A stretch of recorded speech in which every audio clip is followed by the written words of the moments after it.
On the news today at 9, huge concern still, worry over a 26-year-old Indian who is still being held in a quarantine facility at the New Delhi airport as a cautionary measure after his semen tested positive for the Ebola virus. He's the first confirmed patient diagnosed with the virus to have landed in the country.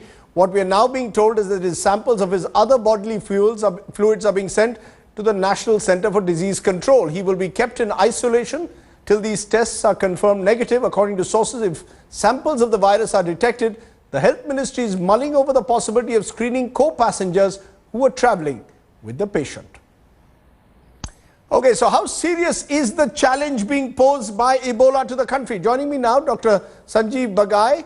He joins me. He is CMD at the Nephron Clinics and Health Centre and also setting up a hospital with the Manipal Group. Also joining me, Shailaja Chandra, former Secretary in the Ministry of Health and Family Welfare. Appreciate both of you joining us. I want to come to you, Dr. Bagai, first.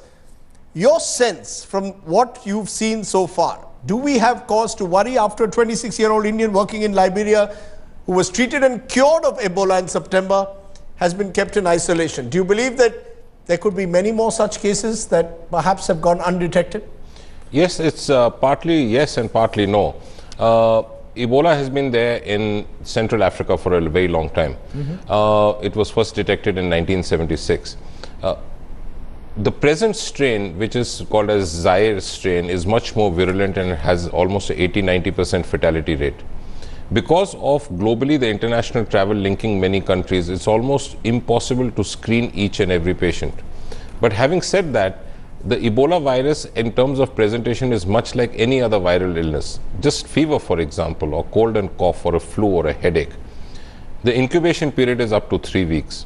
This is the first case which we have so far documented. The threat internationally in that area of Africa is real. But I think as far as India is concerned, the threat is there, but it hasn't actually impacted India as yet. But do you think there are more such cases? Do you think there are more such cases that have gone undetected? This got detected, the individual was sent to a isolation ward. Is it possible? Is that possible, or am I exaggerating the possibility? Statistically, it is possible, but I think many times an Ebola virus, like many other viruses, could have very protean manifestations, and the patient may be at the fag end of his so-called infectivity or disease period. But at the present moment, our preparedness to recognize, to make public aware through television programs like this is pretty much there. The reason I'm asking this, Shailaja Chandra, is that of the 14 airports identified, isolation facilities at 12 airports have been found that they are not on par with Health Ministry guidelines, and therefore quarantine facilities at the moment are being used in Delhi and Mumbai. It's now we are told that the upgradation of facilities is taking place in terms of isolation facilities. So it's possible that people have come into to some of the other airports outside Delhi and Mumbai and not been isolated. Am I again being alarmist, or do you believe there is a genuine concern? I am not a soothsayer, I wouldn't know. It's quite possible what you're saying might have happened. But I think let us look at it in the totality. The good thing about Ebola is that it is not directly infectious, the way plague was, the way even dengue can be, because the mosquito can bite anybody. Now, I was very much in the Health Ministry when plague took place, when dengue took place. I was in charge of both these. And the difference here is the warning has been there for months. The Health Ministry has a policy and a complete strategy ready. The equipment, that is the PPE, the equipment for given to the health workers, has been sent out to all the hospitals. The training has begun. The fact that this is something and you have a protocol for it is in place. Remember, we had none of all this for plague, 1994, none of it for dengue when it hit us. We had none of it. Even then, India was in a position to say, we will get rid of plague within 3 weeks. We had enough antibiotics, we had everything. You see, we have an advantage. We have epidemiologists, we have laboratories, we have people who are very, very highly specialized. The only risk is if this gets into the community. To prevent that, I think the government is in touch with external affairs, defense, which is the normal protocol. I'm telling you from what I know, that we do have the ability. In 94, when there was no email, we had the ability to get daily reports from every district in the country on facts. You know, the reason I'm asking this, there are nearly 45,000 Indian nationals today living in West Africa, 300 CRPF personnel in peacekeeping. So it's not as if Indians are not immune to that part of the world. We should not be complacent. The public must be made aware that this is nothing to say that, oh, there's no problem. You have to be aware. You have to look at every person coming into your contact and report about what you see. Even if a passenger is having this problem, you must report it immediately. There's no use being complacent. I'm not saying it won't happen. I'm not, but because of the fact that these are things which are somewhat related in the same envelope, let us say, as HIV/AIDS and the things that have to be done when this happens, the body fluids. It's not something that the health sector is not aware of. It is well aware of it. The only thing that is worrisome, which really worries me, is number one, whether the health workers will feel sufficiently secure. Because if they don't feel secure, because it's the paramedics and nurses who take care of it, not doctors, will they really be able to handle a single case and not feel threatened? That's one.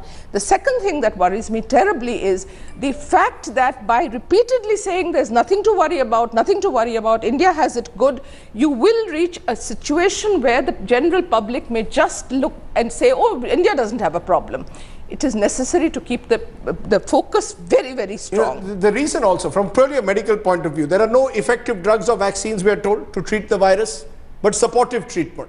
Given that, Ms. Chandra pointed out plague in the past, dengue, do you believe Ebola is easier to tackle from a medical point of view? Not really, not really. I think there are two basic points, just to take off from where Mrs. Shailaja left. First is surveillance and second is screening. So I think we cannot put the foot off the accelerator as far as the surveillance is concerned. So we have to keep it on our radar and screening for every person exiting and entering into the Indian shores. The second point is what you asked with regards what really the virus does to the body. It mutates quicker than an influenza virus, which perhaps mutates the quickest. So there are no effective drugs. There is just supportive treatment. There are no vaccines which are available. It's purely supportive treatment. This present strain of the virus is extremely invasive and extremely devastating. We've had perhaps the highest mortality, more than 5,500 people who've died in that region of Africa in the last 6 to 8 months. So again, I say it is surveillance and screening.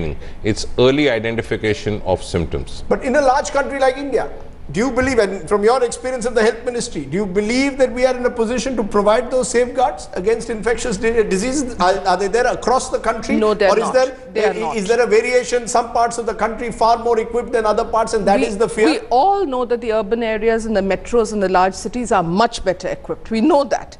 We know that if you ask the average Joe down in any peri-urban or rural area what is Ebola, he'll think it's the name of a flower. He may think it's the name of a food. Ebola is not something which they've heard of. It will take months for this to seep into the public. We haven't even reached that stage. Our general public health infrastructure, neither public sector nor private sector is ready for it. The training has not percolated. All I'm saying is we got the warning well in time, and the fact that this is being reviewed constantly. Nobody has told me this, but I tried to find this out at all levels in the government, in the cabinet secretariat, in the health ministry. We never had that luxury. So you're saying we are actually better off today in 2014 certainly than we were 20 years ago when it came to plague. So those who are being alarmists, like news anchors, perhaps need to get a reality check for themselves. You're doing the right thing. Okay. The public must know. Public must know. Yes, go ahead. Final word. Just one point I would like to make is that we should be aware that if any viral infection like Ebola goes into a community-acquired infection, that creates a problem. So there again I comment, let it be safeguarded at the first step. If it comes into a community-acquired infection, it will spread rampantly. Okay. Dr. Bagai and Shailaja Chandra, I think you put all the statutory warnings in place, but the good news is that the Health Ministry seems clearly aware of the challenge that is being posed. Thank you very much for joining us on the news today at 9. What else is making the headlines?